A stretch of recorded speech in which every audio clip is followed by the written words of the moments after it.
नमस्कार। फुटबॉल विश्व कप पर हमारी इस खास पेशकश फीफा फीवर में आपका स्वागत है। मैं हूं सुचित्रा। फुटबॉल विश्व कप में राउंड ऑफ 16 के मुकाबले शुरू हो चुके हैं। फ्रांस और मोरक्को ने अपने अपने मुकाबले जीतकर क्वार्टर फाइनल में जगह बना ली है। वहीं आज देर रात ब्राजील के सामने नॉर्वे और इंग्लैंड के सामने मैक्सिको होगी। बात करेंगे इन सभी मुकाबलों की, तो आइए शुरुआत करते हैं फीफा फीवर की।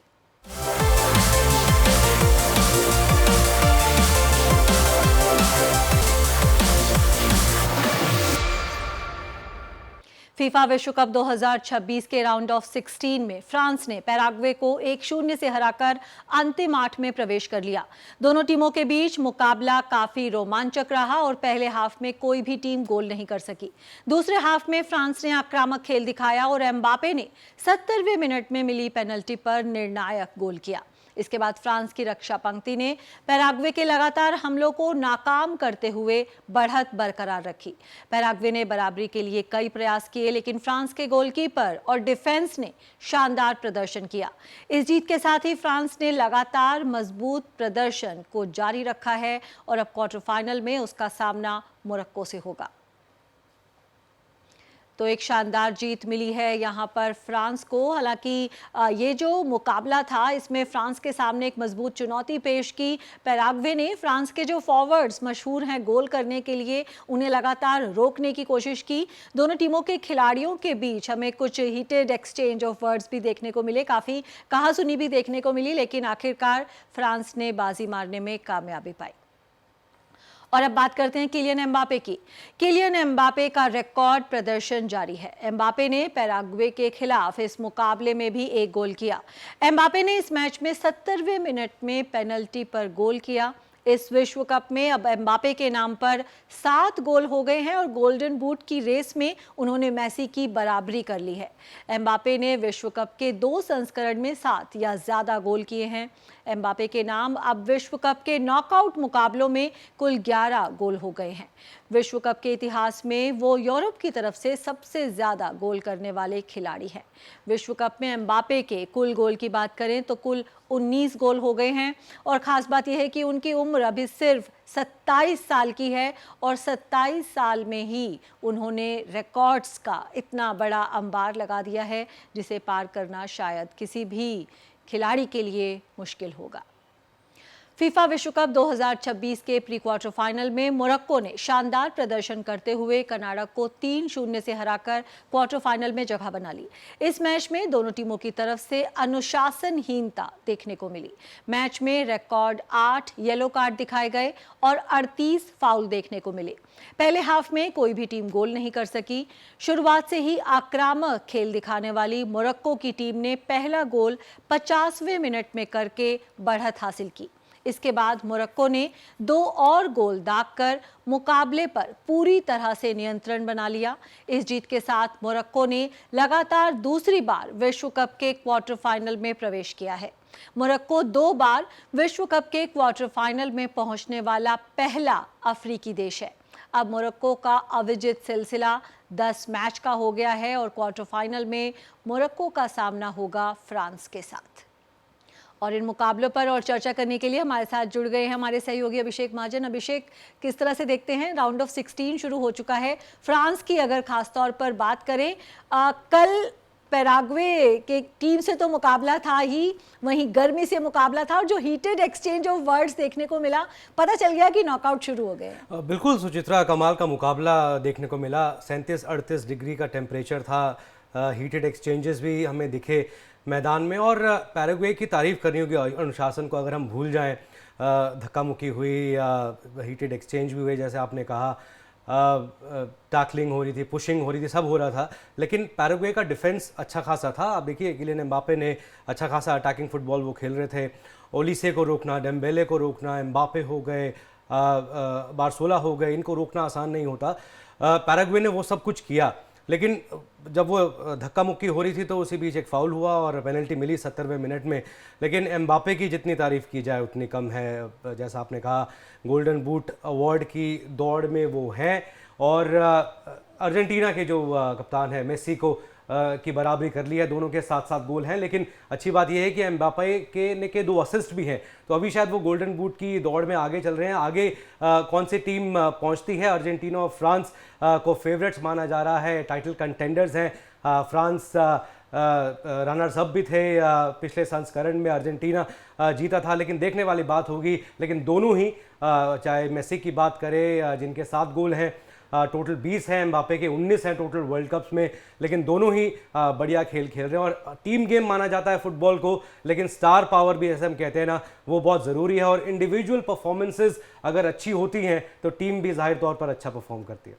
अभिषेक, अगर मोरक्को और कनाडा के मैच की बात करें, मतलब 8 येलो कार्ड और 38 फाउल की जो ब्यूटीफुल गेम कहा जाता है फुटबॉल को, वो ब्यूटी कल उस मैच में नदारद रही। लेकिन मोरक्को ने ज़रूर इतिहास बनाया, पहला अफ्रीकन देश वो बन गया है 2 बार वर्ल्ड कप के क्वार्टर फाइनल में पहुंचने वाला। बिल्कुल, क्वार्टर फाइनल में पहुंचे और बहुत बढ़िया खेल हो रहा था। और मोरक्को की हम बात कर रहे हैं, 3-0 स्कोर लाइन सब कुछ बयान नहीं करती है कनाडा के लिए, बिकॉज कनाडा ने भी अच्छा किया, अच्छा डिफेंड वो कर रहे थे। पहले हाफ में देखिए कोई गोल नहीं हुआ, उनाही ने गोल किया, 2 गोल किए इनफैक्ट, फिर रहीमी ने उसके बाद सब्स्टिट्यूट ने गोल किया। लेकिन कनाडा की जितनी तारीफ की जाए उतनी कम है। को-होस्ट थे, ये हम मान सकते हैं, लेकिन जिस तरह का खेल कनाडा ने लीग स्टेज में भी दिखाया, ग्रुप स्टेज में दिखाया, और उसके बाद वो जैसा राउंड ऑफ 16 में भी खेले, उनकी जितनी तारीफ की जाए उतनी कम है। हाँ, मोरक्को बढ़िया टीम है, और जब आप नॉकआउट टूर्नामेंट्स में, नॉकआउट स्टेजेस में जब आप पहुंच जाते हैं तो एक्सपीरियंस आपका काम आता है। और शायद बड़े मैच के जो प्लेयर्स होते हैं ना, वो मोरक्को के पास है, कनाडा के पास शायद एक्सपीरियंस की कमी है। लेकिन जिस तरह का खेल वो खेले, पहले 50 मिनट तक कनाडा कह सकते हैं कि पूरी तरह से कनाडा डोमिनेट कर रहा था, और ऐसा लग रहा था कि कनाडा वहाँ पे शायद गोल कर देगा। लेकिन मोरक्को, हम जैसे कहते हैं कि पिछली बार भी उन्होंने बढ़िया किया था पिछले संस्करण में, और इस बार भी वो 3-0 से वो मैच जीते, और जो मैच जीता है शायद स्कोर लाइन में उसी को ऊपर कहा जाता है। मोरक्को का अगला मैच बड़ा होने वाला है, देखते हैं वो किस तरह से परफॉर्म करते हैं फ्रांस के खिलाफ। जी बिल्कुल, अब जो अगले मुकाबले हैं उनकी बात कर लेते हैं। आगे भी कुछ इंटरेस्टिंग मैचेस लाइंड अप हैं, उन पर हम एक नज़र डाल लेते हैं। फीफा विश्व कप के राउंड ऑफ 16 में ब्राजील का सामना नॉर्वे से होगा। मेटलाइफ स्टेडियम में होने वाले इस मैच में दोनों टीमों की नजर जीत के साथ क्वार्टर फाइनल में जगह बनाने पर रहेगी। रिकॉर्ड 5 बार की विश्व चैंपियन ब्राजील के पास नॉकआउट मुकाबलों में खेलने का काफी अनुभव है। ब्राजील की टीम 24 साल का इंतजार समाप्त कर एक बार फिर विश्व चैंपियन बनना चाहती है। ब्राजील ने राउंड ऑफ 32 में स्टॉपेज टाइम में हुए गोल की मदद से जापान को मात दी थी। नॉर्वे ने 28 साल बाद विश्व कप में वापसी की है। उन्होंने दूसरे विश्व युद्ध के बाद से सिर्फ दूसरी बार राउंड ऑफ 16 में जगह बनाई है। टीम के स्टार अर्लिंग हालांड 5 गोल कर चुके हैं और एक बार फिर आकर्षण का केंद्र रहेंगे। खास बात यह है कि ब्राजील ने नॉर्वे को कभी नहीं हराया है। दोनों टीम 4 बार आमने सामने हुई हैं, जिसमें से 2 मैच ड्रॉ रहे और 2 मैच में नॉर्वे ने जीत दर्ज की। इसमें 1998 के विश्व कप के ग्रुप स्टेज में 2-1 की ऐतिहासिक जीत भी शामिल है। फीफा विश्व कप के राउंड ऑफ 16 में ही इंग्लैंड और मैक्सिको भी आमने सामने होंगे। ये मैच मैक्सिको सिटी के एस्टेका स्टेडियम में खेला जाएगा। इस स्टेडियम के साथ इंग्लैंड की कुछ कड़वी यादें जुड़ी हैं। इंग्लैंड को 1986 के यादगार क्वार्टर फाइनल में इसी स्टेडियम में अर्जेंटीना के खिलाफ हार का सामना करना पड़ा था। इस विश्व कप में इंग्लैंड ने ग्रुप स्टेज में क्रोएशिया और पनामा को मात दी। वहीं घाना के साथ उन्होंने गोल रहित ड्रॉ खेला था।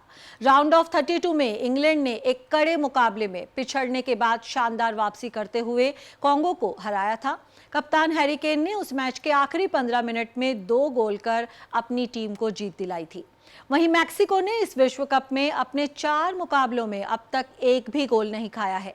उन्होंने हर मैच में 2 के औसत से गोल किए हैं। वे दक्षिण अफ्रीका, दक्षिण कोरिया और चेक रिपब्लिक को मात देकर ग्रुप ए में शीर्ष पर रहे थे। राउंड ऑफ 32 में उन्होंने इक्वाडोर को 2-0 से मात दी थी। 1986 के बाद से ये उनकी पहली नॉकआउट जीत रही। अभिषेक, ब्राजील और नॉर्वे की अगर बात करें, ब्राजील 5 बार की चैंपियन है, हालांकि उतना फेवरेट उसे इस बार नहीं माना जा रहा। वहीं नॉर्वे लंबे समय बाद विश्व कप में आई है, लेकिन इस बार अर्लिंग हालैंड के साथ आई है।